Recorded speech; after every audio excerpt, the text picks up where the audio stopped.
I try to do, John, is I try to keep these to about 30 minutes and just be very efficient. And so welcome, John Avlon, candidate for Congress, which is your newest title. No real introduction is needed to Political Wire readers because I've literally linked to your pieces in both written and video hundreds of times. So Political Wire readers know who you are, but it is pretty interesting to see somebody who was on the other side of the fence now running for office. So I'd love to just kind of get right into it. And talk a little bit about your writing, because the way that I would characterize your writing over the years is that you have been writing about this moderate middle in American politics. And now you're running in what is one of the handful of true swing districts in the country, one that Trump won by just less than 2%, I think 1.8%, I think. And I'm curious to know how is, were you right all those years writing about these moderates, and is there something you've learned from this in the last couple of months? Well, I think, Taegan, first of all, it's great to be with you. I think folks might not fully appreciate, but I'm a genuine fan and regular reader of Political Wire, and I recommend it highly. And in my old job as a journalist, I think your news judgment's excellent. So thank you for the work you do. Thank you. And a proud subscriber. Look, I think that's part of what this is about. It's about putting our ideas into action. But what it's also about is, I think now's one of those times where we all need to step up. I've been covering politics for a long time, as you've said, and really, I mean, what I would say the flow through line in my books and columns has all been about is the dangers of hyperpartisanship and polarization to our democracy, and then what we can do about it. And obviously, my answer has been that we need to have a strong and vital center. The moderate middle of Americans need to really flex their muscle. And of course, politics has been hijacked by those wingnuts, by the extremes. And with the renomination of Donald Trump for a third term, I think the hijacking of the Republican Party is complete. They are complicit. They are nominating someone who tried to destroy our democracy on the back of a lie. And for my wife, Margaret, and myself, this was a decision, a difficult decision, but a decision that ultimately came down to the fact that this is one of those times in our history where it's all on the line. I just think that you can't overstate the danger that we are in. And so it's up to all of us, I think, to step up and do what we can. And for me, it has been a real continuity of purpose. I have felt, since I made the decision and got in the race in February 21st, that every day there is a clear sense of purpose and a real sense of invigoration. I believe in doing something constructive with your emotions, and that's what running for office has allowed me to do. And I really do believe that, voters here in Suffolk County in the first district, this is one of those few swings. We're down to less than 20% of congressional seats that are swing districts.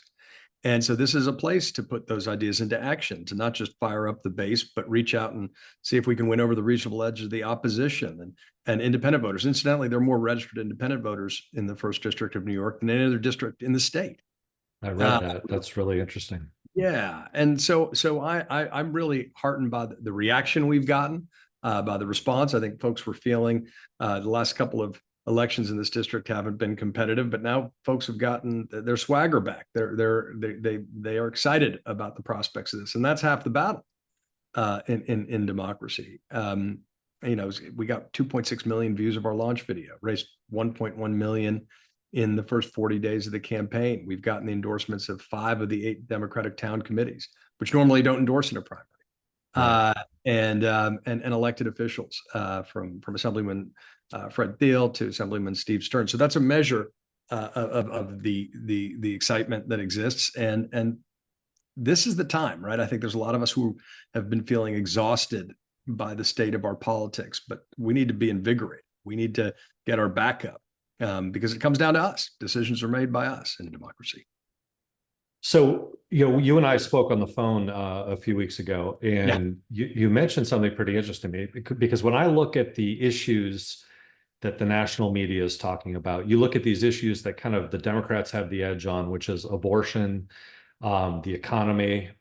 With Republicans, it's immigration and for whatever reason, crime keeps coming up as an issue. But you mentioned democracy here. So of those issues and others, if you hear about them, when you're knocking on someone's door to talk about what they care about, what is the number one thing that people mention to you? What is it? Democracy? Is it crime? Is it, what is it? The top three things by far when I'm knocking on doors, and this needs to be and is a grassroots campaign, but the top three things are abortion, affordability, and democracy, defeating Donald Trump. Now, these are Democratic doors I'm knocking on in the context of a primary and petitioning and getting signatures. Affordability is the one that's most pervasive, and I think it's the one that's easiest to ignore from the perspective of folks in the national media. But this is true in statewide polling from Siena. It's certainly true here in Suffolk County, where the average cost of a house is almost $700,000. And it seems to me that people's frustration with the way things are going stems in part from a belief that government isn't delivering for working class and middle class folks, that it's working great for the super rich and big corporations, but there's the question of who's looking out for them. And so that's where I think there needs to be a focus on everything to me. And I've been focused on political reform, how we heal the divisions in our politics for a long time. But I think we need to think about it with an economic lens as well, and really focus on rebuilding the middle class, strengthening the middle class, doing everything we can to do that. Because to me, it's not an accident that we've hollowed out the middle of our politics at the same time that we've hollowed out the middle of our economy. And I think there are concrete things we can do. I think for the first time, we're having a national conversation about housing. First time in my memory about different ways that we can do it in ways that are, that are consistent with the character of our communities. But what I also talk about is, look, Donald Trump, the Republicans raised our taxes. They did it out of spite as part of a political stunt by taking away the state and local tax deductions. And then Republicans can talk a good game about how they're going to repeal, but they never will, right? Because ultimately, Republicans are too invested in the red state, blue state divide. They like it. They want more of it. They believe in dividing to conquer. And the thing is that Democrats can do something about it. We can and will if we take the House, because a lot of those Trump tax cuts and changes are set to roll back in 2025. And state and local tax deduction makes a real difference in real people's lives. I worked with a CPA to take a hypothetical family of four in Smithtown. And, let's say that dad's a plumber and the mother is a school teacher, and they've got two kids. They make around $190,000, $95,000 a year. They'd get, nearly $4,000 back in their pocket. Now add to that expanding the child tax credit, which we did for 1 year during the pandemic and cut childhood poverty in half. That's another almost $4,000. That's real money. Those are direct things we can do to make the almost countercultural act of raising a family a little bit easier for those folks. And those are things we can and should do. But everything needs to be focused on how we rebuild and strengthen the middle class. I think that's an essential component to healing the divisions in our politics. So in my district, which is literally right across from Long Island Sound from where you are, there is a primary. There's a Democratic primary going on. Jamal Bowman is the congressman. He is a member of the squad. He's running. He's got George Latimer, who's running a campaign more towards the middle. And the issue, it's seemingly one issue in this race, and it's all about Israel and Gaza. Is that an issue in your district? Is that because, just last night we had 300 people arrested in New York City at two universities. I mean, has that become an issue in your district?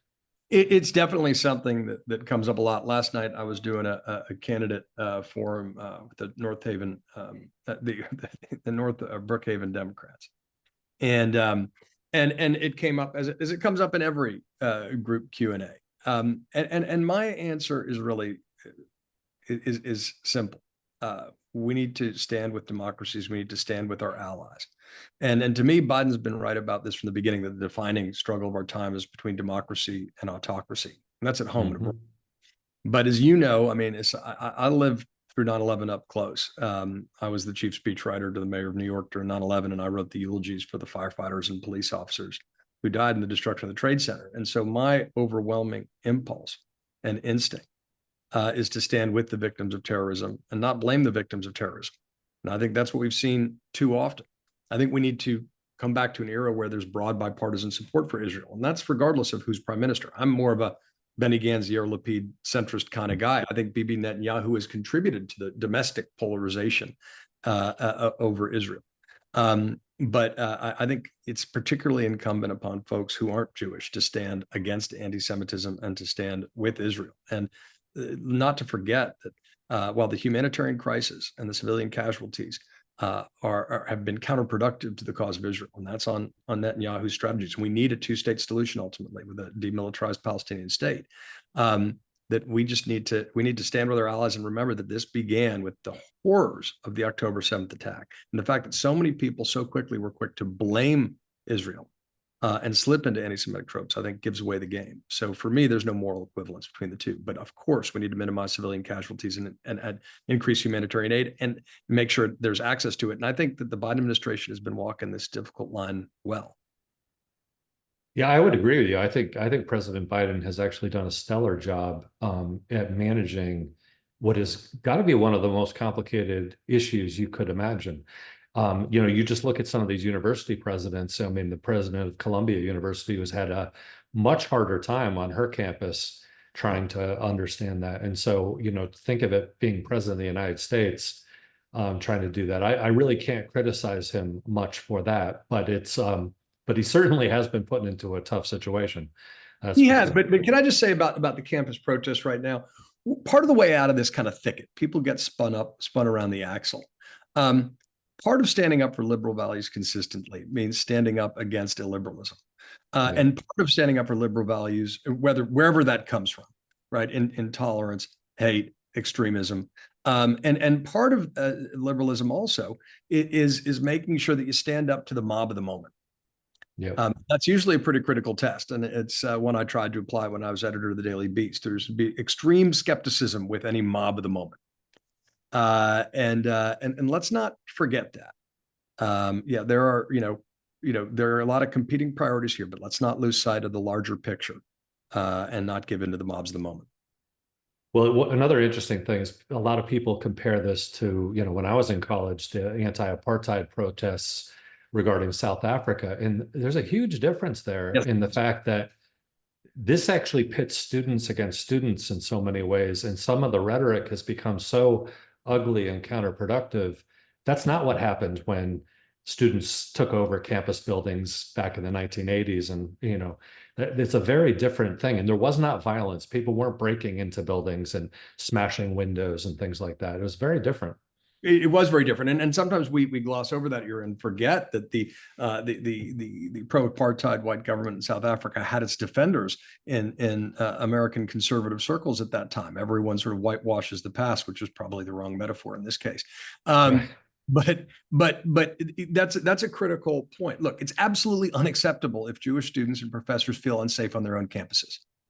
This is where history matters. When we need civic education, we need to study history. And this is what I mean when I say there's a particular moral obligation on the part of people who are not Jewish to stand up and condemn anti-Semitism clearly and unequivocally and stand up for the state of Israel. Because it's the ancient virus of hate. I've written a lot about extremism and the way it permeates and distorts our debates. And there's just no room for moral equivalence on this. Any sense of history, needs to be applied here. And again, we need to move towards a two-state solution ultimately, in my judgment. We need to make sure that humanitarian aid gets to civilians in Gaza and that civilian casualties are minimized. But kowtowing to people who are promoting an atmosphere that's fundamentally hostile to people of the Jewish faith in the United States of America in 2024 is not who we are, and it's got to stop.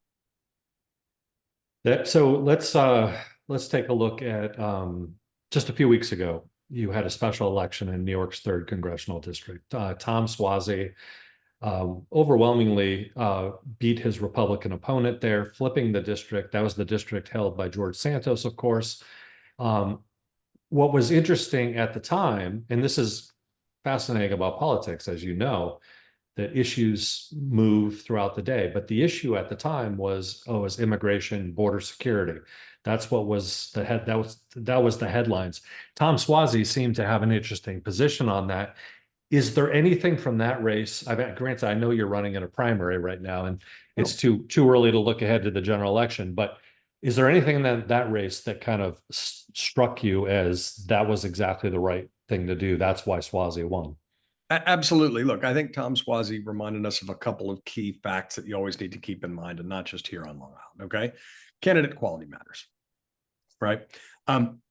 Messaging clearly matters. Democrats are so often on defense, right? They're afraid of offending somehow. And so they don't speak clearly and play offense on the issues that people actually care about. And that gives a perception sometimes of living in denial. The third thing is the power of sort of seizing the vital center of the electorate. Tom Swazi did and exemplified those three things, and he won overwhelmingly at the end of the day. And that changed the narrative about Long Island. There's a whole narrative in Long Island about how it was going inexorably red. And that was always BS if you understood what was leading to some of the more recent election outcomes, particularly here in the first district. But, I think Swazi did set a model. Ultimately, every candidate's got to be themselves, but there's a lot to learn fundamentally from that Swazi race and apply it not only to my race in the first district, which is adjoining, but also I think to swing districts, especially nationwide. So one difference, though, Swazi did not have to run in a Democratic primary. What he had to do was he had to make a late night trip up to see Kathy Hochul, the governor of New York, and kind of mend fences there because he ran against her in a primary. Yeah. He won that because she ended up endorsing him. You're running in a primary. Now, do you find it hard in a Democratic primary? You are obviously well known throughout your career as a more moderate, as a centrist. Do you find it hard in trying to generate enthusiasm among voters in the middle for a primary?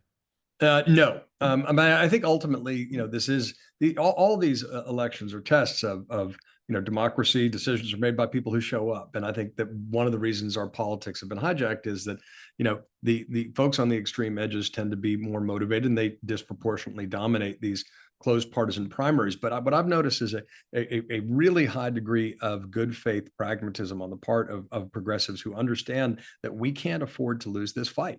The stakes are just too high.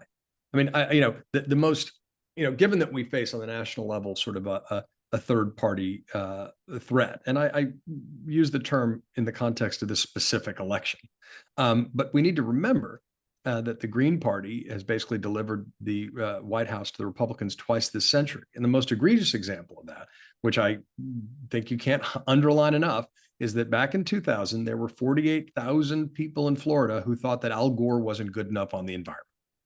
Right. And they voted for Ralph Nader. And George W. Bush won the state by 537 votes. And how'd that work out for us? Well, I mean, the U.S. pulled out of Kyoto and everything else. And that has a real impact today. Now, I happen to think that climate change is potentially a less polarizing issue, although we need to confront the fact that Republicans keep trying to defund climate change legislation when it comes to actually being applied. That's already been passed, right? So, but I think on the ground, folks understand, with 1,000 miles of coastline here on Long Island, that this is an issue that doesn't give a damn what political party you belong to. But I've noticed a high degree of pragmatism and moreover just a desire to win. And I think that means in a swing district, the basic math is you have to expand the map. You can't just play to the base. You need to fire up the base. But I think you need to win over a majority of independents clearly. And I think in this election we can win over a significant sliver of Republicans as well. I mean, Nikki Haley and Chris Christie, long out of the race, just in this, in a low turnout primary, in a monsoon, basically got between them more than 18% of the Republican primary vote. I mean, there is a significant, and those are people who are determined to send a message within the Republican. Those folks, I think we can credibly reach out to and win by saying, look, whatever made you Republican back in the Reagan era, the Bush era, well, maybe it was, believing to stand up to Russian aggression. Well, that doesn't apply under Trump. Maybe it was law and order. Okay, guy's got 91 indictments and wants to pardon people who attacked our capital. Maybe it was free trade. Well, 10% tariff. How's that working out for you? Maybe it was fiscal responsibility. Well, he added $7 trillion to the debt and every Republican voted for it. And on and on and on the line. And when it comes down to basic issues like character and civility and service, I mean, these values are totally antithetical to a guy who, for the first time in American history, is in a major party, isn't running on an authoritarian platform and praising dictators and using election lies as a party litmus test for loyalty. And people in his party are falling into line out of some combination of cowardice and careerism. And we got to stand up and reject that and build the broadest possible coalition to defend our democracy. And I think that's what this election's about. Yeah. So a reader asks more specifically, like, how specifically so we're looking ahead to the general election, but how specifically are you going to attract these independents? And the way that I look at a district like yours, Trump won it by 1.8%. If I go back to January 6th of 2001 to 2021, I try to figure out what has Donald Trump done since then to win over more voters? Has it been one of these indictments that all of a sudden convinces people? Was it the riots at the Capitol?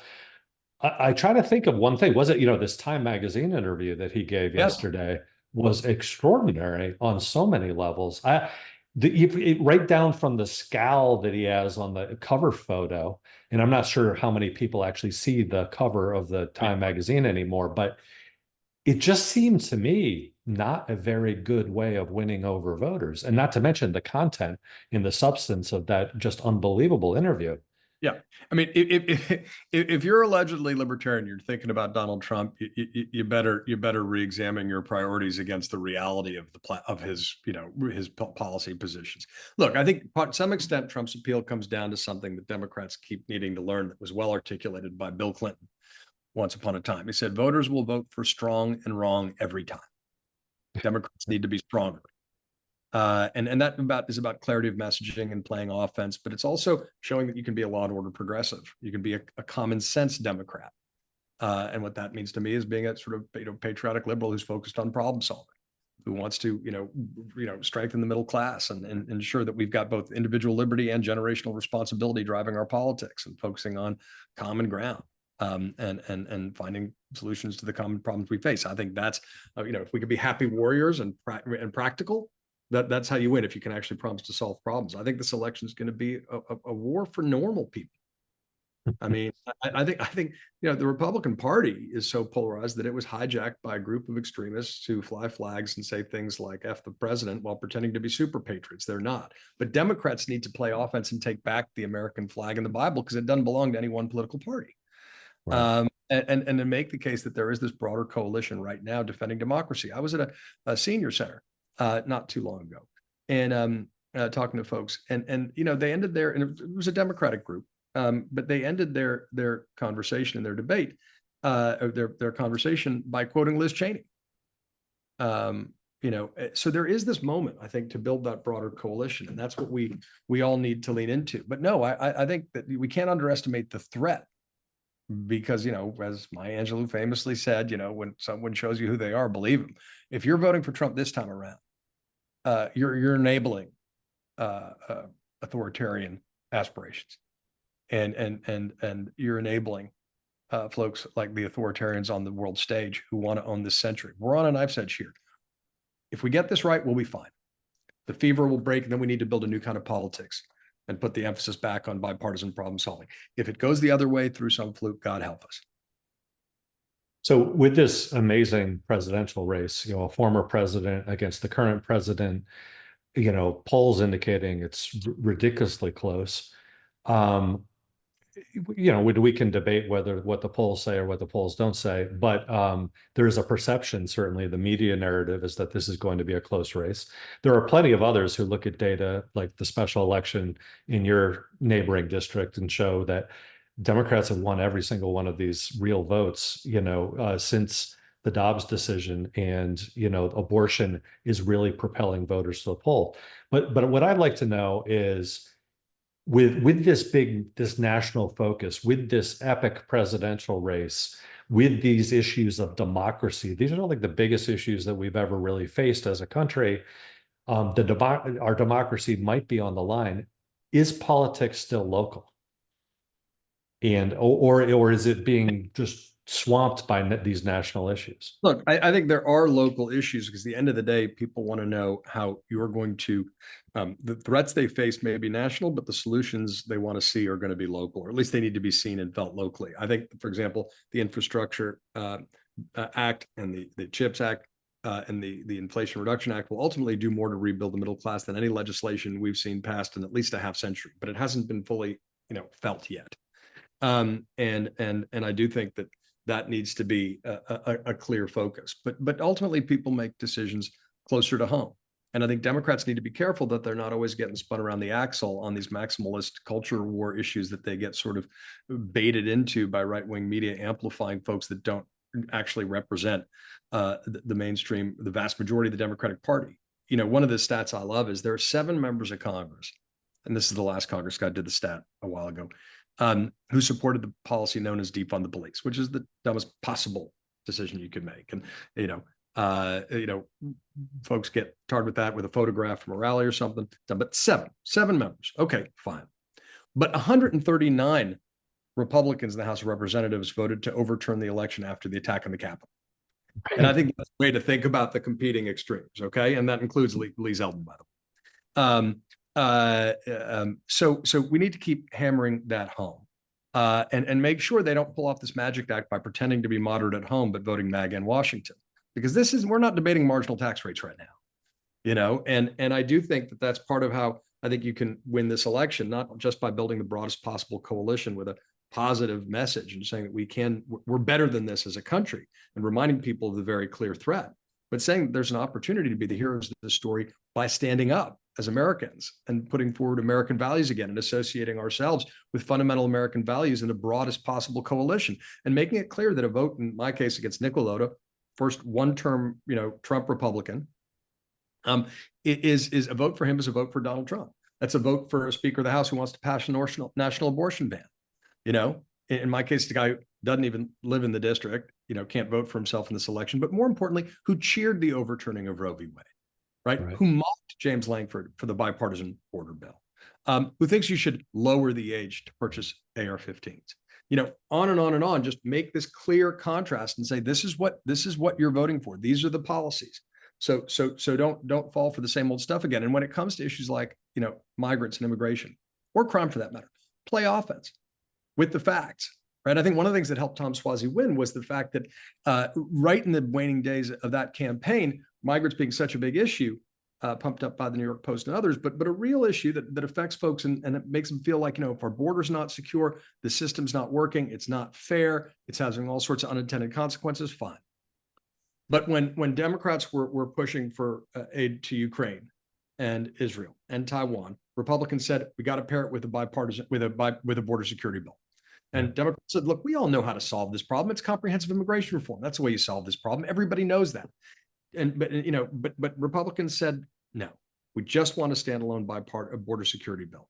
Democrats said, fine. Chuck Schumer, Chris Murphy, and others working with James Langford come up with what the Wall Street Journal said was the toughest border security bill we'd ever see.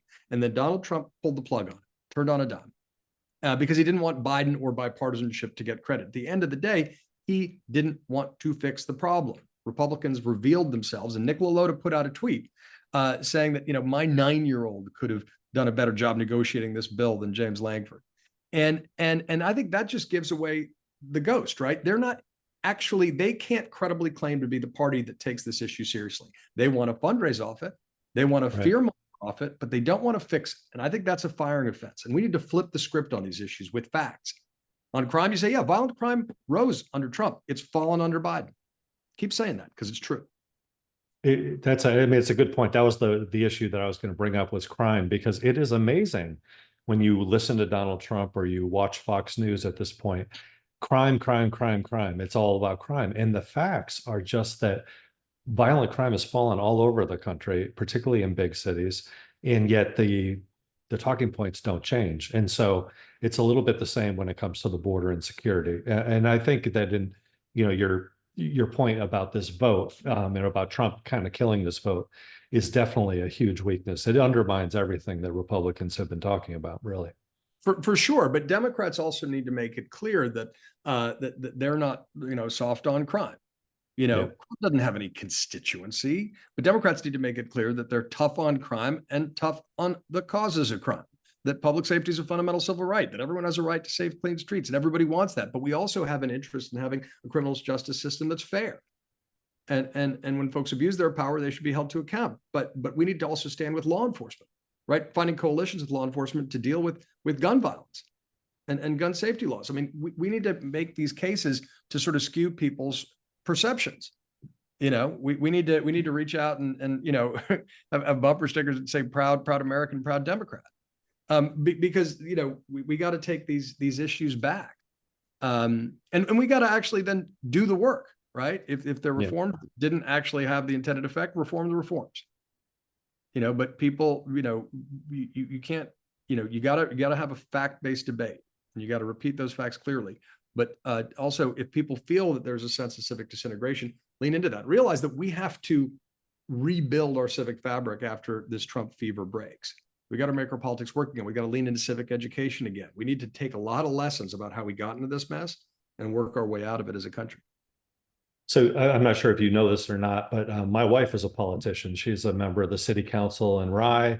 Hey. She has, she's been doing this for a number of years. But with her being a public official, it has actually changed the way I do my job, because I know that when members of the media write things, someone thinks they're being clever and sends a zinger out to, attacking some public official. Yeah. Those things these are real people. Those things hurt, that is not fun. And so what it makes me do, because my wife is in that situation, it makes me make sure that I'm being fair in terms of what I write, and make sure I'm being truthful and just being fair to everybody involved. In your several months as a candidate, is there something that you've learned about journalism that you wish that you did differently? That's a great question. I always tried as a columnist, as an editor-in-chief, to put a premium on fairness, consistent with the truth, as we can best know it. I had a rule as a columnist, and I think this because I had a background in government, that I tried not to criticize unless I had a solution. Not that is the solution, but a solution, ideally one that we could find some bipartisan support for, which there is on a shocking number of issues. I actually think journalism should lean more into solutions journalism. We should focus on how to fix problems, not just talk about the problems. I think that's one of the areas of overlap where there can and should be between journalism and getting involved in public service. Even though there's obviously a natural tension between the two, at the end of the day, they should be motivated by the same things, right?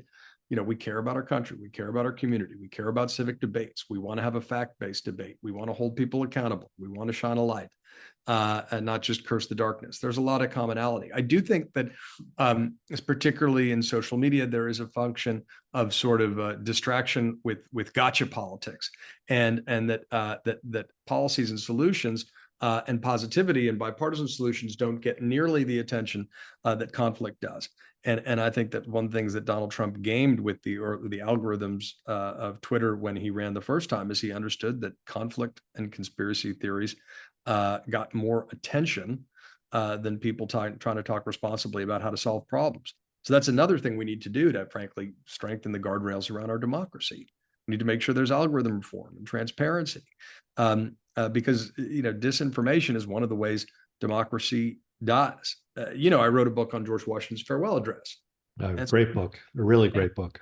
Thank you. But it's pretty prescient, right? I mean, he warned about the forces that he felt could destroy our democracy based in his life and his understanding of history. Chief among them was what we would call hyperpartisanship. They would call faction. Well, that's a problem that goes back to ancient Greek and Roman republics, right? Then there was the foreign wars that could lead to excessive debt, not reasonable amount of debt, but excessive debt. And finally, foreign interference in our elections and our domestic debates. That's what we're dealing with right now, and have been, that are disseminated. And what the founders warned about, the dangers of demagogues. That's also a threat to democracy from the earliest days. The other day, I couldn't believe this, and some former colleague at CNN called me, but Trump's lawyers at the Supreme Court, when they were arguing for presidential immunity, which is insane certainly from any perspective that is allegedly rooted in textualism or originalism, because the founders spent so much time warning about the dangers of tyrannical executives. He tried to quote the farewell address, and he ignored the critical parts, right? Where the founder, Washington, was warning about unscrupulous individuals who would achieve power through hyperpartisanship to achieve a dictatorship or tyranny on the ruins of public liberty.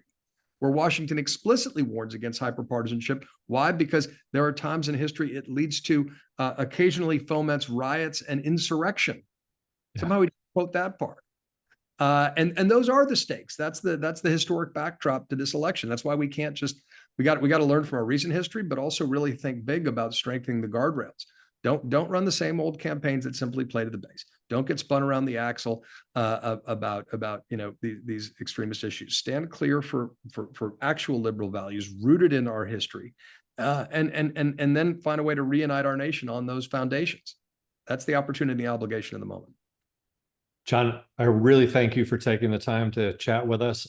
I'll put the video up for Political Wire readers later, but I'm sure you've got some hands to shake and babies to kiss, so I'll let you go.